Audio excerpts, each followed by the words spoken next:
Bendiciones, agradecido con el Señor por sus grandes verdades. Hoy se abordará el tema la idolatría en el cristianismo. Romanos capítulo 2, versículo 22, leo en el nombre de Jesucristo. Tú que dices que no se ha de adulterar, adulteras.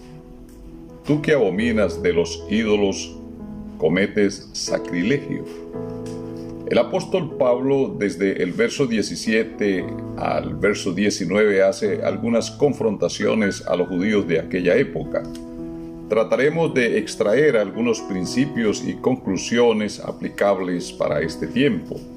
Muchos de aquellos religiosos se adjudicaban la condición de judíos sin serlo, pues el apóstol aclara en el verso 28 que no es judío el que lo es exteriormente, sino que es verdadero judío, dice el verso 29, el que lo es en lo interior.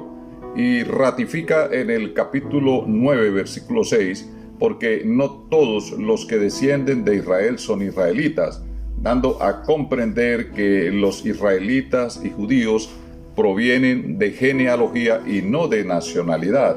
Y ejemplifico, una pareja de extranjeros latinos, por decir algo, hacen vida en Jerusalén y allí nace su hijo. Obvio que se adquiere una nacionalidad israelita, pero desde la perspectiva bíblica, ni ese bebé es judío, ni nadie de su descendencia lo será.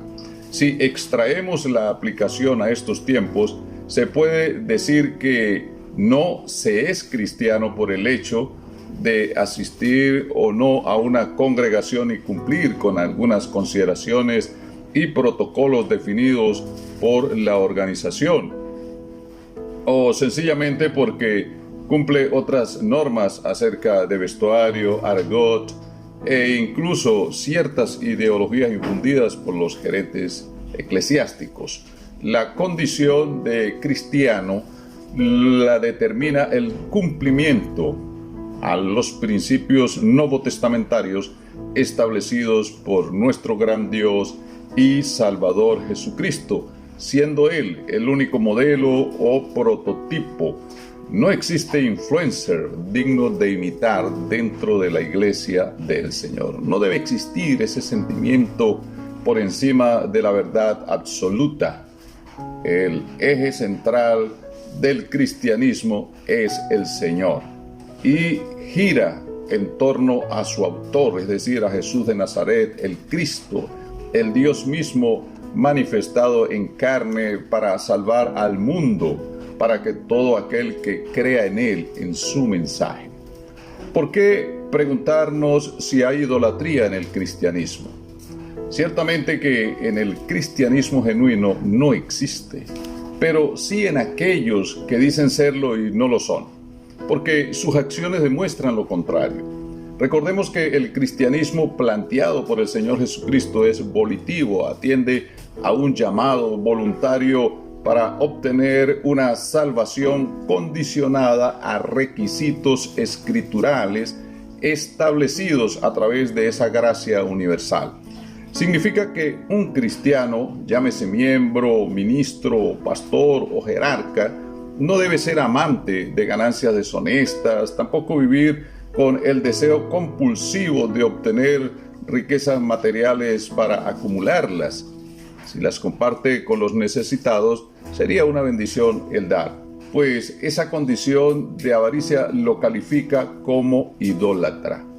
La Biblia dice en Colosenses capítulo 3, versículo 5, declara que la avaricia es idolatría. Es un deseo terrenal y debe hacerse morir, recomienda el apóstol a través de la palabra.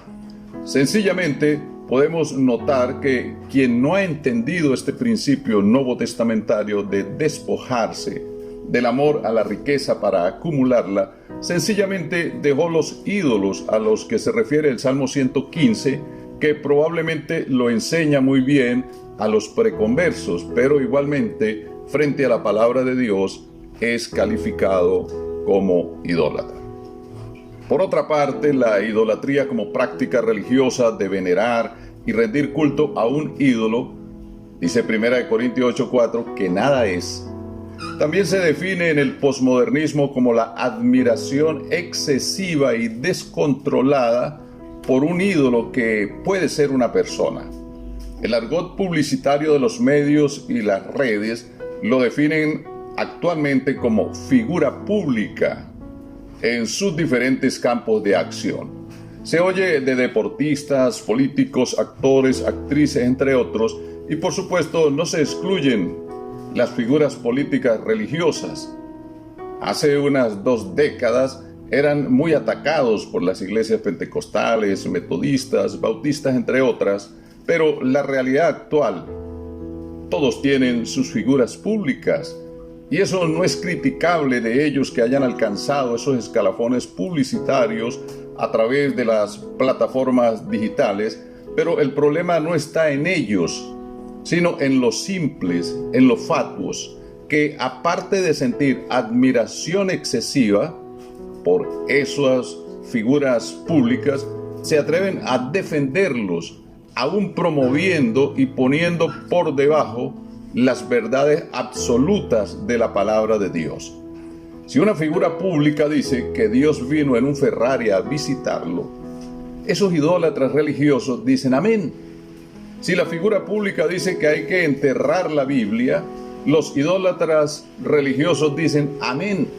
Incluso cualquier blasfemia o enseñanza sin fundamento bíblico que salga de aquellas figuras públicas, la gran mayoría de idólatras religiosos, miembros, ministros, pastores e incluso jerarcas, gritan amén y le colocan el sello de una verdad, así choque de manera frontal con la verdad escritural. Esos creyentes, aunque digan ser cristianos como los prosélitos del judaísmo, están errados y viven en un mundo idolátrico como el católico romano y el protestantismo, que aún siguen las pisadas del imperio romano babilónico. Sofonías capítulo 3 versículo 4 señala que los profetas, los encargados de transferir el mensaje de Dios a su pueblo, eran livianos, es decir, eran fanfarrones y pérfidos, hombres prevaricadores, es decir, desleales, arrogantes.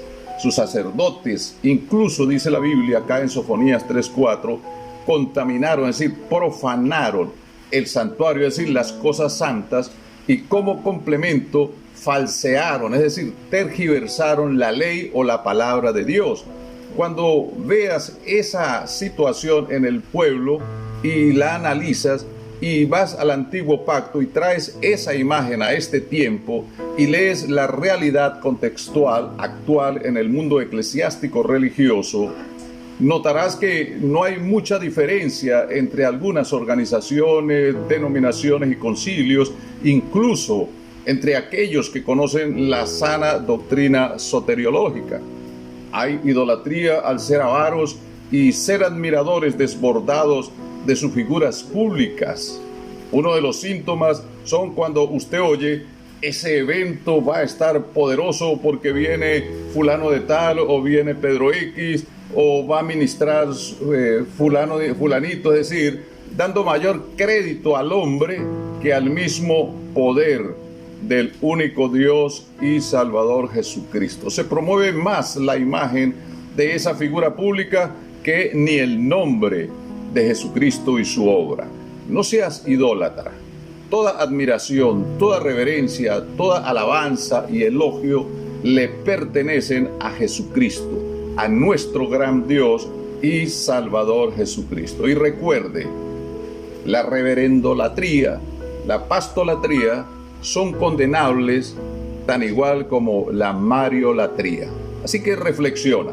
Y te invito a seguir en contacto con la verdad y recuerda, Apocalipsis 22:15 dice: los idólatras estarán fuera.